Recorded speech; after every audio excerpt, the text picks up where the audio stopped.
Bismillahirrahmanirrahim. Assalamu alaikum. Welcome to Views on News. I'm your host, Khalid Bhatt, and we will be talking about the Afghan peace process, something that is very important for peace in the region and something that Pakistan has been propagating since quite some time. An Afghan-owned and an Afghan-led peace process. Now, as far as the latest developments in the Afghan peace process is concerned, there is a certain pause in that peace process for around 20 days, and it is apparently going to resume from the 5th of January next year. What the President of Afghanistan, Ashraf Ghani, says that he wants this resumption of dialogue for the peace process between the two factions, that is the Afghan Taliban and the Afghan government, to take place in Afghanistan. Whether it does take place in Afghanistan or not, we will see that in a couple of days' time. Nevertheless, also the Chief of the Army Staff, General Qamar Javed Bajwa, met with the Special Envoy for Afghan Reconciliation, Zalmay Khalilzad, who is in Pakistan, along with General Austin Scott Miller, US Commander Resolute Support Mission. And he said that Pakistan will continue to back efforts for regional peace and stability. This is something that Pakistan has always believed in, regional peace and stability, especially when it comes to Afghanistan. As you very well know, in the whole context of the dossier that was also presented some time back by the DG ISPR and the Foreign Minister, of course, that talked of certain spoilers, certain elements that were propagating through Afghanistan as well. And then, of course, our Prime Minister Imran Khan went to Afghanistan and talked about stability, about brotherhood, and about the close fraternal ties that exist between both the countries. And that Imran Khan Sahab also said that Pakistan will continue to play its part in reducing violence in the country. If there is somewhere Pakistan can help reducing violence, please let us know. This is what Imran Khan Sahab had said while visiting Afghanistan. Now, to talk more about the continuation of this peace process, what are the impediments or not in this peace process? Also, the 21-point code of conduct that has been agreed upon between the two factions. How important is that as well in this whole context? And of course, the recent spate of violent incidents, we've heard about the bomb incident that happened today as well, that has killed the deputy governor in the Afghan capital. This violence is still continuing. What needs to be done by all the factions that are involved? To talk about that, the Afghan peace process and more, we've been joined by two important guests. Let me introduce them to you. They're on the phone, of course.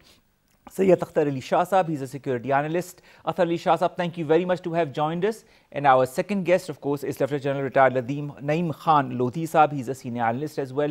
General Sahab, thank you very much to have joined us as well. Akhtar Ali Shah Sahab, my first question goes out to you. In the whole context of the Afghan peace process, when we see that there is certain pause in the talks between the two factions, how optimistic or not are you about the future? As far as the future is concerned, the current visit of Zalmay Khalilzad to Pakistan and meeting the Prime Minister, the Foreign Minister, and the Chief of the Army Staff, it demonstrates the geostrategic importance of Pakistan and the hopes that Pakistan would play a positive role as far as the two sides to the dialogue are concerned. And I am very hopeful because this ice has been broken and the main hurdles as far as the agenda was concerned and the procedures for further taking the dialogues to a logical conclusion. So the ball has started rolling. And but at the same time, there are certain if and buts. And those, you see, these dialogues will revolve around two very important issues. Firstly, one, the future setup, political setup of Afghanistan and the role of Islam in the state of Afghanistan. And simultaneously, the issues, women rights issues, the minorities issues, and disarming of the Taliban, who are now sitting on the table. These are the most important issues in order to resolve the dispute. If some agreement is reached, but at the same time, it will be a bit prolonged process because United States being a very important actor in this whole affair.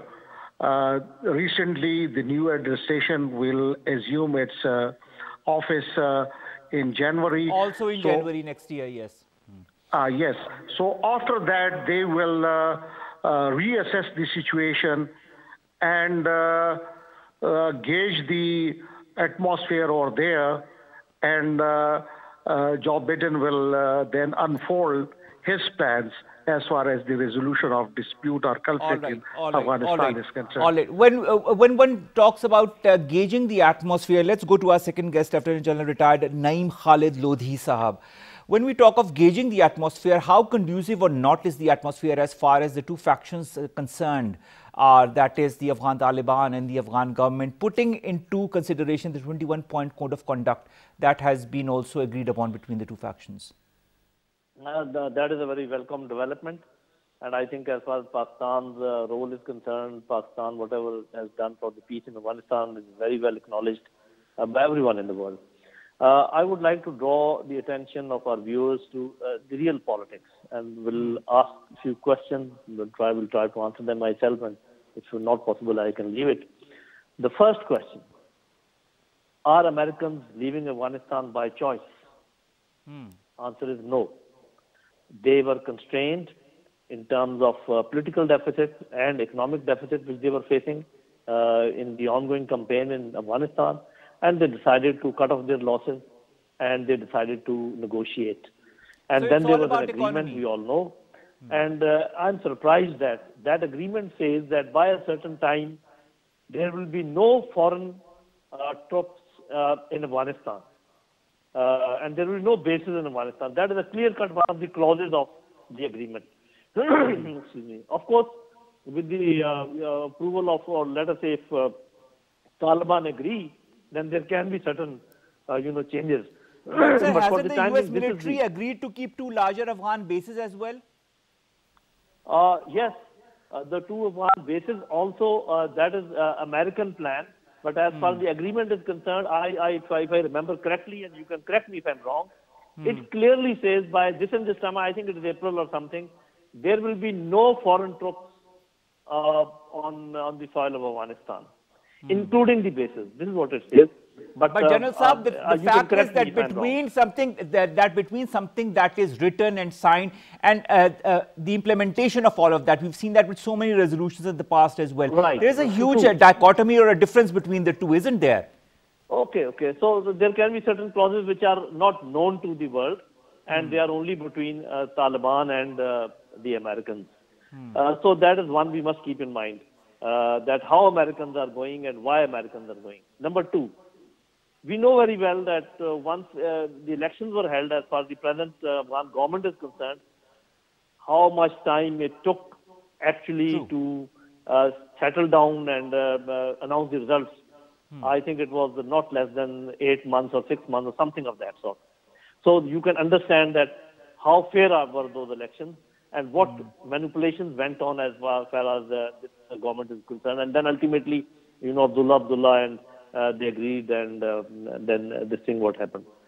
My dear, once the Americans leave Afghanistan, or let us say if majority of them leave, which they will have to, because they have crossed that Rubicon, and I think even Biden will not be able to reverse that process. The attitude of Taliban will change. They are the main stakeholders in Afghanistan even today, and they will be much more stronger stakeholders in Afghanistan after Americans leave. So Pakistan should take its stances very carefully. We have made certain mistakes. One, I would say, we have not been able to leverage our advantage, as my friend was saying, the strategic advantage that we have as far as our location is concerned, as far as our influence over Afghanistan is concerned. For example, we have helped so much, and we didn't even ask Americans to please ask Indians to stop atrocities in Kashmir. Okay, don't resolve the Kashmir issue. At least ask them to stop the atrocities. We did not say that.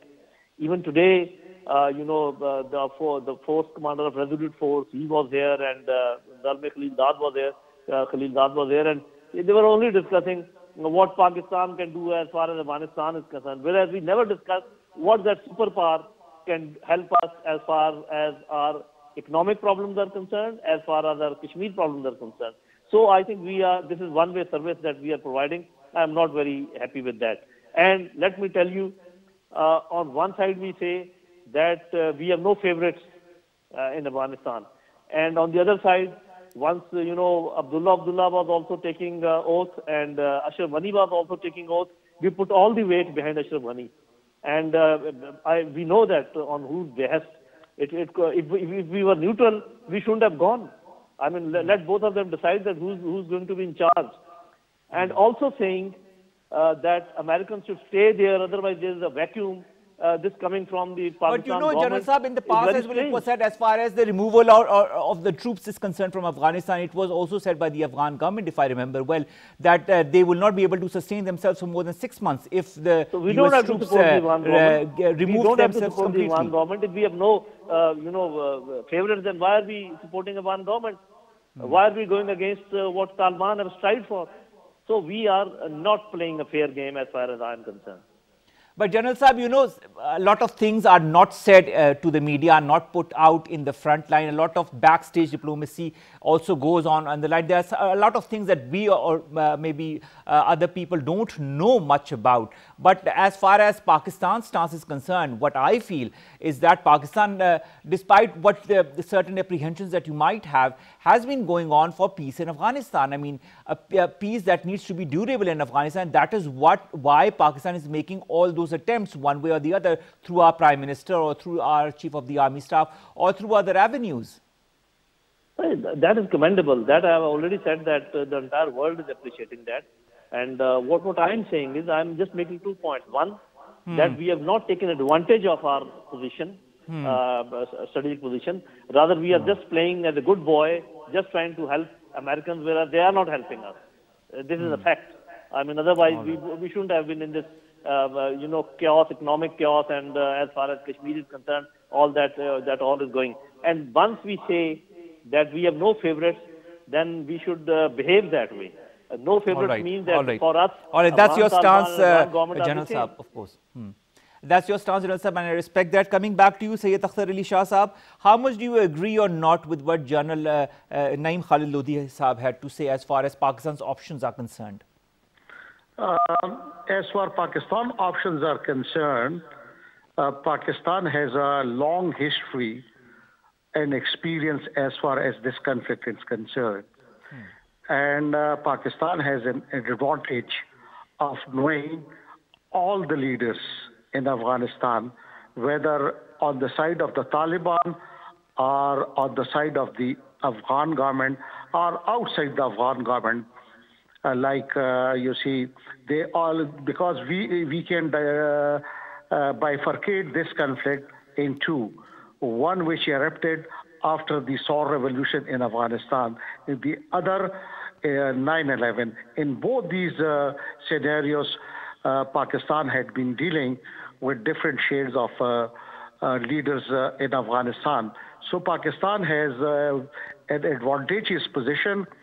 And if the cards are played carefully, so Pakistan can reap the harvest and have the dividends. But without creating an impression that Pakistan is on the side of either party, but Pakistan is a facilitator. The objective is to have peace in Afghanistan. True. That has to be the goal. From that perspective, Pakistan can deal with all. But while said and done, I would say that Afghanistan is a sovereign state, a member of the United Nations.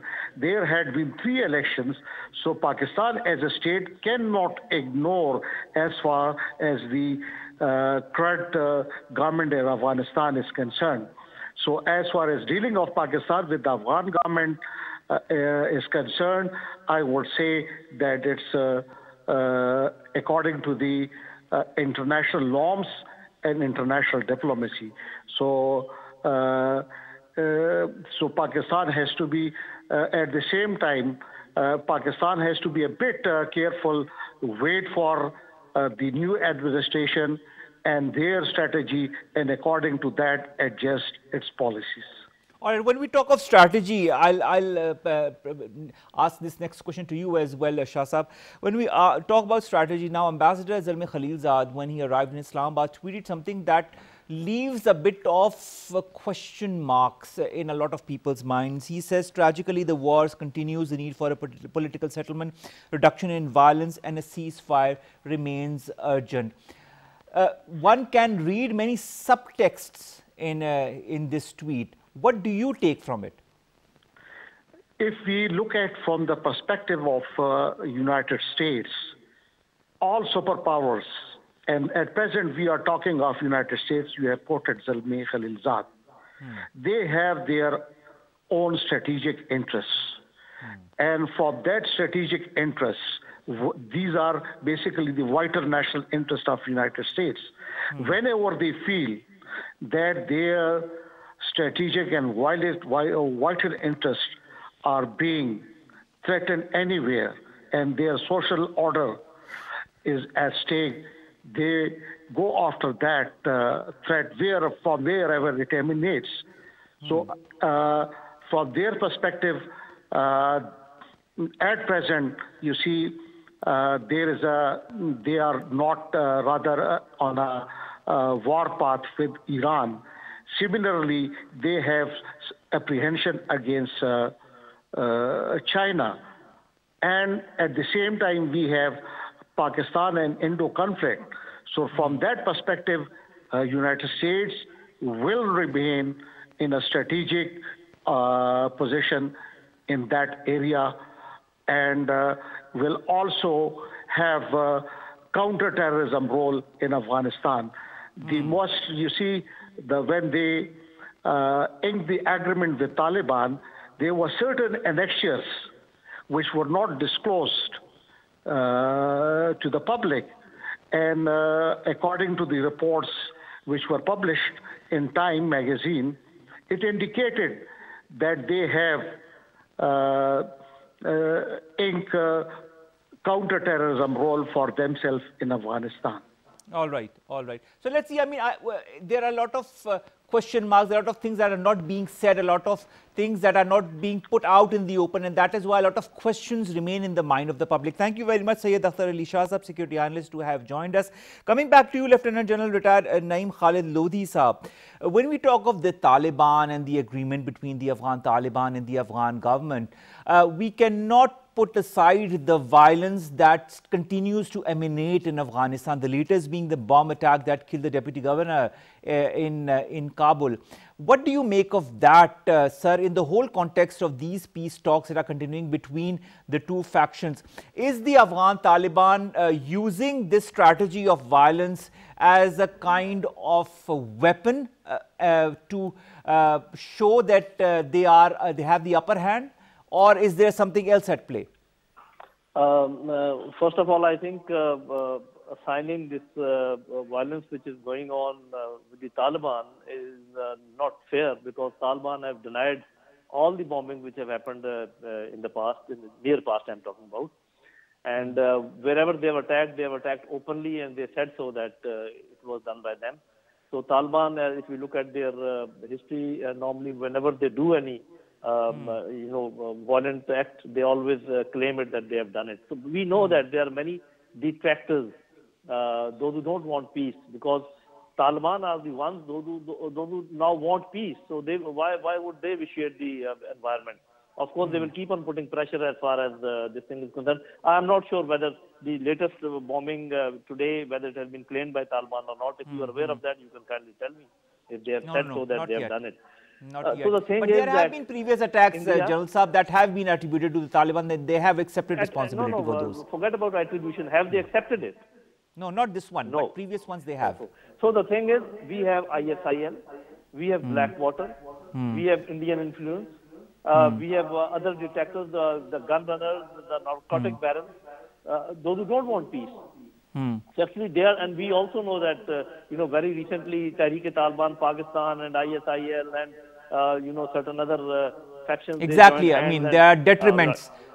They are spoilers So, in this whole peace they process. are spoilers. They are the ones who are spoiling it. So whenever there is a spoiling attack, we must not straight away label Taliban that they are doing it. No, I'm not talking of labeling Taliban. I'm talking of violence as well in Afghanistan. And Right, previous that incidents that violence is have been continuing attributed to the Taliban that have because been so far- accepted by the Taliban, Right. sir. Because so far there is no agreement between Afghan government and the Taliban. That is the reason that that tension is there, and that tension is taken advantage of by the detractors, as I said. But I think with the, one thing which I would like to make clear, and that is that can be checked from the theories of political science. Afghanistan at present is a fragmented country, and if somebody calls Afghanistan a sovereign state, that is wrong. The sovereignty, the definition of sovereignty is that if you can make laws and you can implement laws on the entire territory, then you are sovereign. So that is not happening, we know it very well. So Afghanistan is not a sovereign state. And taking Afghan government as the only legitimate representation of Afghan people is again not correct. And we should not take it that way. We know very well that more than 60% of the area is being controlled by Afghan Taliban. We know very well that after fighting a very long war, the foreign forces are retreating from Afghanistan because of Afghan Taliban pressure. And we say that Afghan government is the legitimate representative of the people of Afghanistan. All right. So we need to say that it is in a flux. It is a country which will, coalesce into a proper state and a sovereign state in the months and years to come. So we need to act accordingly. And I am again cautioning our leadership that putting your weight behind Ashraf Ghani is a grave mistake, because the moment Americans leave, the Afghan Taliban attitude will change. Half of the forces with Ashraf Ghani will desert and join the Taliban side. So then where will we be standing? So we should be really. Where will Pakistan be standing? This is what this is a question that Lieutenant General Naeem Khalid Lodi Saab has pointed out. Sir, kindly stay online with us. We've also been joined by Dr. Munis Ahmad, who's an expert in foreign affairs. Thank you very much, Dr. Saab, to have joined us. Dr. Saab, you must have heard Lieutenant General Saab and before that, Syed Akhtar Ali Shah Saab. When Lieutenant General Saab talks about Pakistan not being or being a neutral country as far as siding with one or the other faction is concerned, and also that Afghanistan is not a sovereign country. What is your take on these 2 points? Well, I think Afghanistan is passing through a difficult phase, and certainly the talks between the government of Afghanistan and also the Taliban, it has been suspended. I mean, there's a pause in their talks. Yes, till the 5th. Till January 5th. Now, sovereignty, certainly, I mean, like the Afghan government is recognized by the UN and other international organizations. So it has a legitimate status. And certainly, I mean, I would like to add here that the Taliban, whether they have 65% or 60% or 40% or 80% of the territories of Afghanistan, the thing is basically that unless they agree on the political process, unless they agree as far as democracy is concerned, and they also agree that they will not resort to violence, they will not basically attempt to capture power by force, I don't think there will be any headway as far as the Afghanistan thing is concerned. So the problem lies not only with the Afghan government, it is also the Taliban and other non-state actors. I mean, you can't just blame one side. And then certainly Afghanistan is a country which since last 42 years in a state of turmoil since 1978. And the people of Afghanistan, they are the ones who have been suffering. So therefore, the Taliban and other non-state actors and whosoever the civil society and the Afghan government, they must get together and agree as far as the political process is concerned. If there is no political process, the Taliban, if they want that they should have a legitimate status, then they should contest elections. They should form a political party. I don't think that this is the right way to basically threaten that we will cease power after the withdrawal of foreign forces, American forces. I think it's a type of blackmailing. which will not work.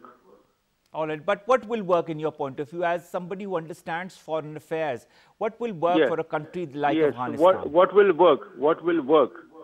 Certainly, regional peace and security, and other issues. Afghanistan is central as far as such issues are concerned. What will work? Primarily, the stakeholders, the local stakeholders in Afghanistan, a sense of ownership as far as the country is concerned, because Taliban are also Afghans. The political parties, they're also Afghans. So therefore, there has to be a consensus that enough is enough. And for that matter, the Taliban, they must change their approach as far as power is concerned, as far as politics is concerned, as far as governance is concerned.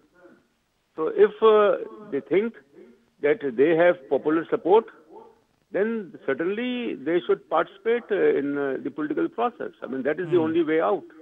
And level playing field should be provided. Do you feel that the Afghan Taliban can give a level playing field to the Afghan government or other factions that are part of a negotiation process? Or do you feel that they want to implement a certain point of view or a certain philosophy or ideology that they might not or might maybe accept or not the other people's points of views? You know, that is the problem. That's a major problem, that imposing one's brand of ideology or whatever they want, certainly.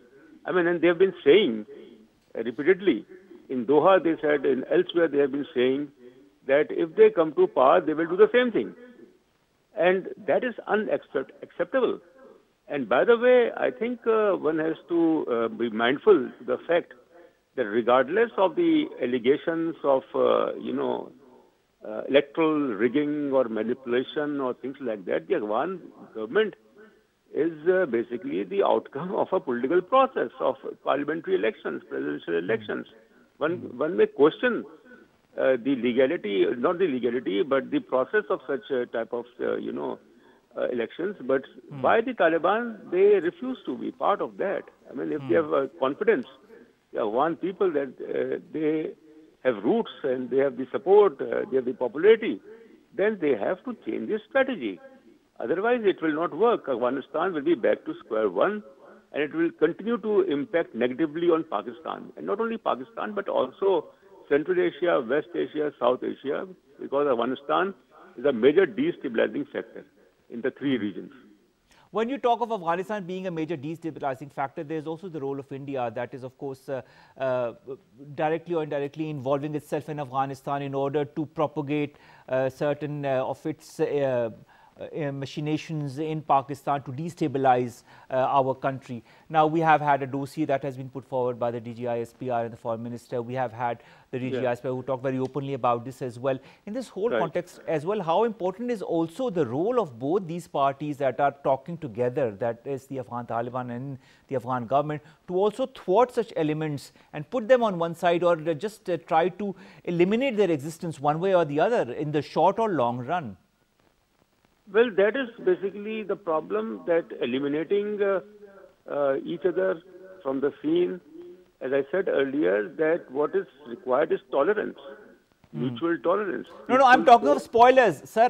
With due respect, I'm talking of these spoilers, these small splinter groups or these other groups like the ISIL or the TTP that are trying to create havoc with the assistance from our neighborhood, India. That I know, that I understand. That the splinter groups and the various other elements who have unleashed violence in Afghanistan. So it is basically why it is happening. That is the bad governance. I mean, the absence of rule of law. And I'm surprised that after 9/11, billions of dollars were invested in Afghanistan for rebuilding and reconstruction, new justice system, new Afghan military, new bureaucracy, educational system, and things like that. So why it has not changed? That is something which one has to contemplate, that regardless of such investments, Afghanistan is what it was. And certainly it has to do with the people of Afghanistan. I mean, You can't just blame the outsiders. You can't blame others. The people of Afghanistan and those who wield power, or those who have the clout and the stakeholders, they are the ones. Why they have not been able to eradicate corruption and nepotism and, smuggling and, poppy cultivation But and things this like is that. this is a very long procedure in my point of view, Dr. Saab, whether you agree with me or not. Yes. But there are a lot of stakeholders that are also involved in Afghanistan, whether it be the United States of America, there is Pakistan, there is India, there is China, there are so many other countries. Of course, you also know that the Afghan Taliban went and talked to the Central Asian countries as well when they had a whirlwind tour, when they also came to Pakistan as well. In this whole scenario where there are too many international players that are working towards the whole process in Afghanistan, whether it be for peace, stability or otherwise, how do you feel will be the outcome in the coming months? A, do you feel the talks, when they resume on the 5th of January, will they be as productive as it is estimated, or is this going to take some time and it will all depend on the next leadership in the US, that is the government of the Joe Biden, and how they react towards peace in Afghanistan and what their strategy will be towards Afghanistan that will lay out the future strategy for Afghan's peace process and these talks itself? I agree. I mean, absolutely, there are many ifs and buts. The thing is basically that how the stakeholders in Afghanistan, and certainly there are other players, external players in Afghanistan. So does it mean that unless there is a consensus as far as the rule of law is concerned, as far as peace is concerned, stability is concerned, the political process, good governance, that is something which needs to be given some priority, because enough is enough. I think it has been 42 years. And 42 years of civil war, violence and terrorism and things like that, and Pakistan has suffered a lot. And what I was saying earlier, that Afghanistan is a major destabilizing factor, that Tapi, Turkmenistan, Afghanistan, Pakistan, India gas pipeline is stuck because of Afghanistan. This Central Asia, South Asia energy corridor is stuck.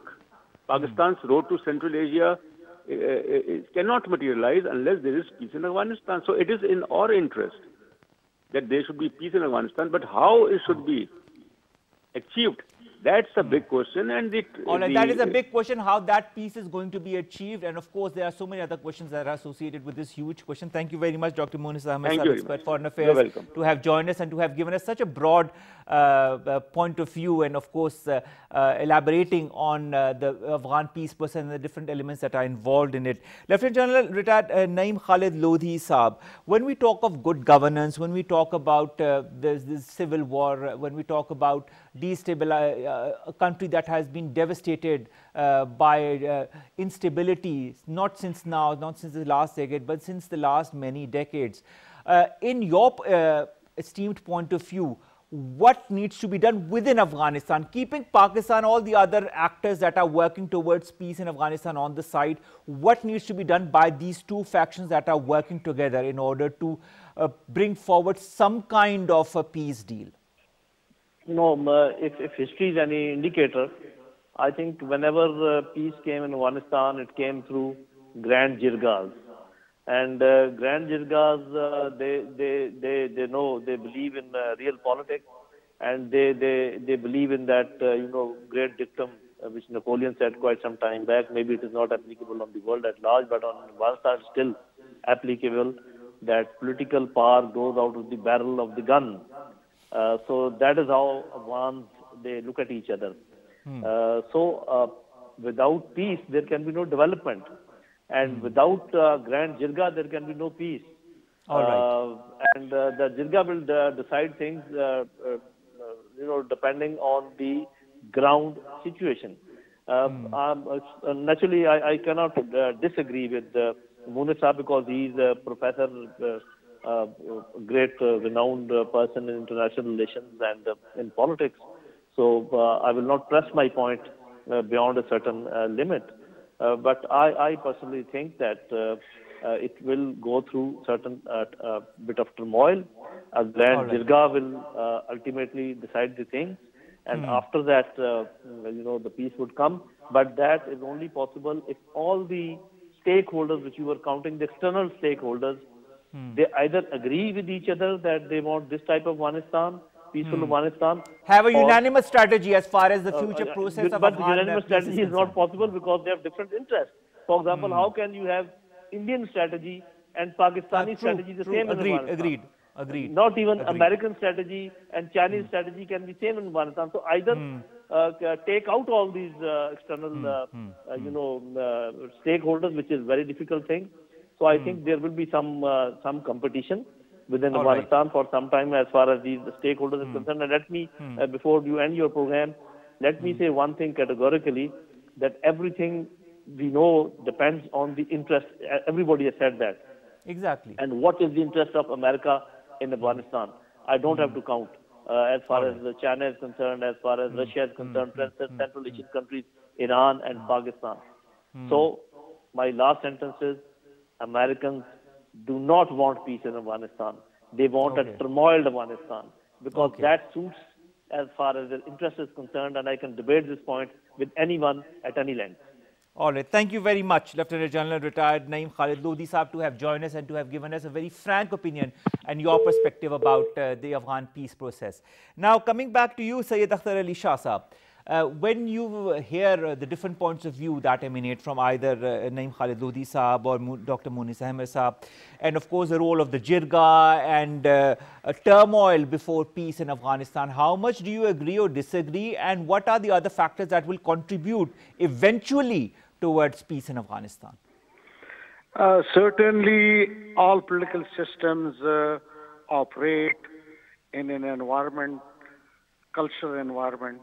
Afghanistan predominantly is a tribal society, and it has also impacted their political way of life. So it's why they have named their assemblies as Loya Jirga. As far as Loya Jirga had already been held, and they said, and even this reconciliation, Afghan Council for Reconciliation, it can also be termed as a sort of assembly of the tribal elders in Afghanistan, or the public opinion leader who are negotiating with the Taliban. So Hamid Karzai, you take Abid Karzai, is also representing one of the factions or the tribals within Afghanistan. So it's a semi, I would say, political system where their culture dominates. So they understand each other's psychology while sitting on the table. So even if they, if you give it a Loya Jirga or a Grand Jirga or other Jirga or even English name, they will act in the same way as they had been acting in the past. But now coming to this point, the main point is that as far as the inking of the agreement, Doha agreement was concerned, and now subsequent their agreement on the modalities and procedures, how to... The 21-point code of conduct. Yes. And the main goal, the strategic goal is to have comprehensive political settlement. And for that, you see the first step is comprehensive ceasefire, which the Afghan government is That is true. I totally agree with you, sir, on that. Ceasefire is extremely important, and that's 21-point code of conduct is also a good step in the right direction. But of course, there are many question marks that remain in this whole process. Yes, I am coming to that, of course. You see, since there are, two belligerent parties, one is the Taliban, we will not count, because they are out of that dialogue, the IS. It's another problem. But as for these two parties, the Taliban and the rest of Afghanistan, I would say, represented by different of course, public opinion leaders. But Syed Akhtar Ali Shah Saab, only time will tell, sir. I'm sorry, we are a bit short of time, but only time will tell. As you say, time is of the essence, whether it be for these peace talks. And for that, they have to find a common ground. Exactly, common ground. I'll end there, Sayyid Akhtar Ali Shah Sahab. Common ground is what is required as far as these peace talks is concerned between the Afghan Taliban and the Afghan government. There is a certain lull as far as those peace talks is concerned. There's a certain pause. They will resume on the 5th of January next year, supposedly, hopefully. And let's see how the two sides, when they return to these talks, how will they move forward? There are a lot of question marks, whether it be from the tweet of Zalmi Khalilzad, whether it be through the external factors, whether it be through the spoilers that are trying to not to allow the peace process to go forward as it should. But only the next couple of weeks will lay the ground for this future roadmap for these peace talks that are extremely important for peace in Afghanistan and subsequently for peace in the region. All we can say is we hope for the very best, and as our government has been saying, an Afghan-owned and an Afghan-led peace process. Allah Hafiz.